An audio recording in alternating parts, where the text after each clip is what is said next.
Hello students, আজ আমি তোমাদের কবি সুকান্ত ভট্টাচার্যের সিঁড়ি কবিতাটির প্রশ্ন আর উত্তর নিয়ে আলোচনা করব।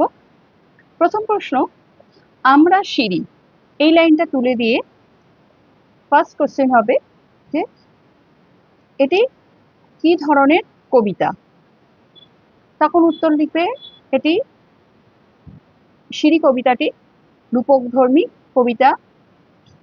তারপর সেকেন্ড কোশ্চেন আসতে পারে, এই কবিতাটি কোন গ্রন্থ থেকে নেওয়া হয়েছে। এটা ছাড়পত্র গ্রন্থ থেকে নেওয়া হয়েছে, কাব্যগ্রন্থ থেকে, গ্রন্থ না কাব্যগ্রন্থ থেকে নেওয়া হয়েছে। নেক্সট আসতে পারে, আমরা বলতে কবি কাদের বুঝিয়েছেন। আমরা বলতে কবি কাদের বুঝিয়েছেন বা আমরা কবি কোন শ্রেণীর কথা বোঝাতে লিখেছেন। তো আমরা এখানে লিখবে যে আমরা কবি সেই সময়কার সমাজের নিচু শ্রেণীর লোক, যারা উঁচু শ্রেণীর লোকেদের কাছ থেকে শোষিত পীড়িত হতো, সেই নিচু শ্রেণীর লোকেদেরকে বুঝিয়েছেন। নেক্সট কোয়েশ্চেন হলো,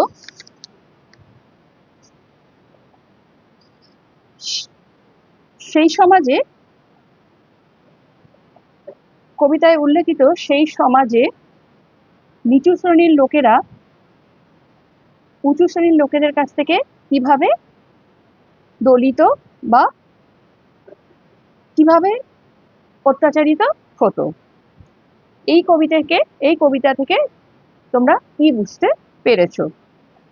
এখানে তোমরা লিখতে পারো যে সেই সময় কবি সুকান্ত ভট্টাচার্য সেই সময়কার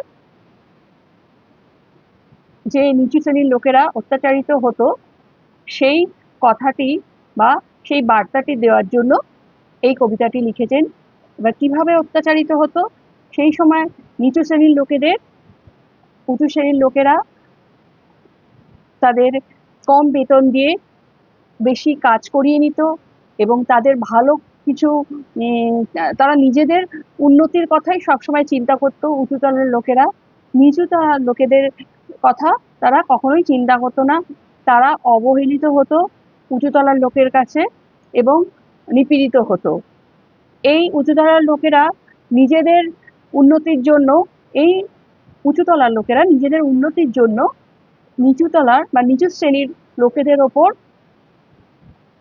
অত্যাচার করত এবং সেই তাদের ওপর ভর দিয়েই তারা সিঁড়ি যেমন উপরে ওঠা হয়, সিঁড়ি দিয়ে যেমন আমরা উপরে উঠি, সেরকম উঁচু শ্রেণীর লোকেরা সেই নিচু শ্রেণীর লোকেদের ওপরই ভর দিয়ে তারা তাদের উন্নতির দিকে এগিয়ে যেত।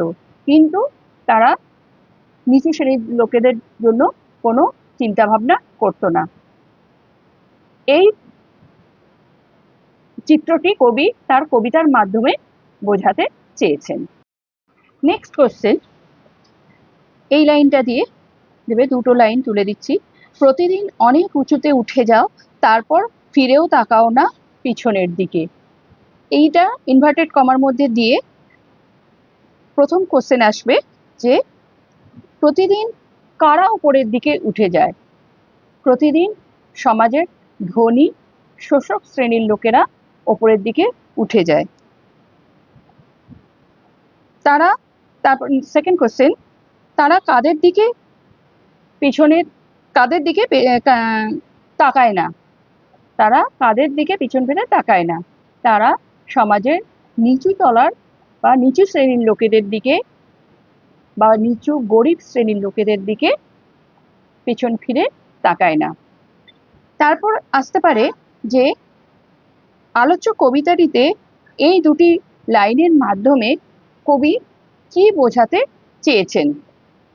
এখানে বলবে যে কবি এই কবিতাটায় সমাজে দুটি শ্রেণীর বৈষম্যের কথা বোঝাতে চেয়েছেন। সমাজের ধনী শোষক শ্রেণী ও সমাজে গরিব নিপীড়িত শ্রেণী, এই দুটি শ্রেণীর কথা বোঝাতে চেয়েছেন। এই কবিতার মাধ্যমে সমাজের দরিদ্র এবং সংগ্রামী মানুষেরা কিভাবে তাদের দুর্দশা কথা বা দুর্দশায় পড়ে সেই তাদের সেই দুর্দশার কথা এবং ধনী শ্রেণীর লোকেরা কিভাবে তাদের বর্বরচিত মনোভাব নিয়ে তার নিচু শ্রেণীর লোকেদের নিপীড়িত করে, সেই কথা কবি লিখেছেন। এবং আমরা আজ এতদিন অতিক্রম হওয়ার পরও সেই চিত্রটা আজও কোথাও না কোথাও দেখতে পাই, যে সমাজের ধনী শ্রেণীর লোকেরা নিচু শ্রেণীর লোকেদের বা গরিব শ্রেণীর লোকেদের নিপীড়ন করছে এবং তারা তাদেরকে দলিত, অবহেলিত করেছে এবং করে চলেছে, এবং তাদের কথা তারা কখনোই তাকায় না। তারা শুধু নিজেদের উন্নতির কথা, ধনী শ্রেণীর লোকেরা সেই নিপীড়িত দরিদ্র শ্রেণীর লোকেদের ওপর পা দিয়ে বা তাদের জীবনযাত্রার ওপর পা দিয়ে বলতে পারো, পা দিয়ে বলতে কি, দমিয়ে, জীবনযাত্রাকে দমিয়ে তারা ধনী শ্রেণীর লোকেরা ক্রমশ ওপরের দিকে উঠে যাচ্ছে বা তাদের উন্নতির দিকে উঠে যাচ্ছে। কিন্তু দরিদ্র শ্রেণীরা ক্রমশ অবনত হচ্ছে এবং তারা অবনতির দিকে নেমে যাচ্ছে। তাদের অবনতির কথা সমাজের ধনী শ্রেণীর লোকেরা একদমই চিন্তা করে না। সমাজের এই চিত্রটি কবি তার কবিতার মাধ্যমে বোঝাতে চেয়েছেন। এই দুটো লাইন দিয়ে এই কয়েকটা কোশ্চেন আসতে পারে, তোমরা এইভাবে লিখতে পারো। নেক্সট কোশ্চেন, তোমাদের পদধূলি ধন্য আমাদের বুক পদাঘাতে ক্ষতবিক্ষত হয়ে যায় প্রতিদিন। তোমাদের পদধূলি ধন্য আমাদের বুক মানে কি? এখানে একটা কোশ্চেন আসতে পারে যে এটা ইনভার্টেড কমার মধ্যে রেখে একটা কোশ্চেন আসতে পারে যে তোমাদের পদধূলি ধন্য আমাদের বুক কাদের পদধূলি ধন্য বলতে চেয়েছেন। তো এখানে তোমাদের বলতে কাদের বোঝানো হয়েছে? এখানে তোমাদের বলতে সমাজের ধনী শোষক শ্রেণীর কথা বোঝানো হয়েছে।